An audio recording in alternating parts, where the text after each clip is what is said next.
So, NXT started, we created... With you, right? Yeah, I mean, us, right? Like, so as a company, Vince and I sat down, this is years ago. Obviously, I wore Steph out talking about it before that. But, like, we talk about it. And, like, there was a moment in time where Vince was so successful at creating one brand, but it in turn shut down all these territories and all the places that guys had to go learn this craft over time. And we started talking about it in a manner of saying, like, we're like 10 years from now, 20 years from now, we're screwed. Like, where are these guys coming from? Yeah. And somebody's got to teach them, because the guys were out there learning, but it was not good. And somebody had to teach them properly and correctly and teach them how to do it right. So how do you do that? How do you get better quality athletes? How do you get better quality humans? All that stuff. You build a performance center. You make it, you make it super cutting edge, where a professional athlete that is thinking about doing this, can walk in and go like, oh yeah, this is like, even if to learn, the money's not great up front, but I get to be an athlete in a place like this. I'll do this every day for a while and see if I can do this.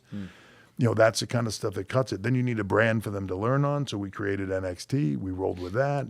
The difficulty for us has been, and always been, on the recruiting side, finding people with the passion to do this, with the athletic skill to do this, the charisma to do it, which is king, and then the right human beings.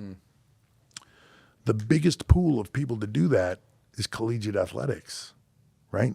It just is. It's why the NFL can let go of 500 players a year, because they have this ocean of talent coming into them at any point in time.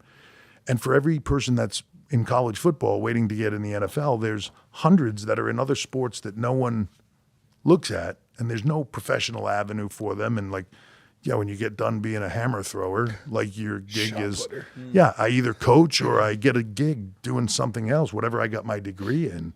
But we couldn't engage with those collegiate athletes because of NCAA rules and all that, right? Even though we're an entertainment company, we risked their eligibility, and it was difficult.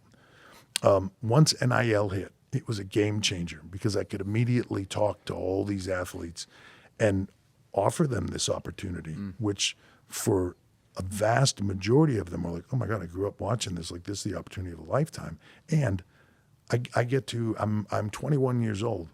Man, I'm going to take this shot for a couple of years and be an athlete, have all the things that the Big E and I were talking about this just the other day, about the recruiting process, because while he's out with his injuries, kind of like helping be a part of this. And, he was saying how devastating it was for him. He's in college. Everything in his life was football and athletics and that camaraderie of team, the drive, the grind, all the things that go on being a pro athlete. And then all of a sudden he graduates college and he's like, it all just stops. That all goes away. And like, so what do I do with my life? And that drive, I get a job. Well, that's great, but it isn't anywhere near the same level of anything.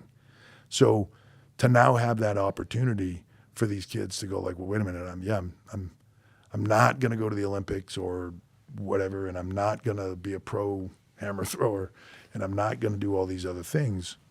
What can I do? And WWE throws an opportunity at you, which many of them probably had thought about. Man, I'd love to do that.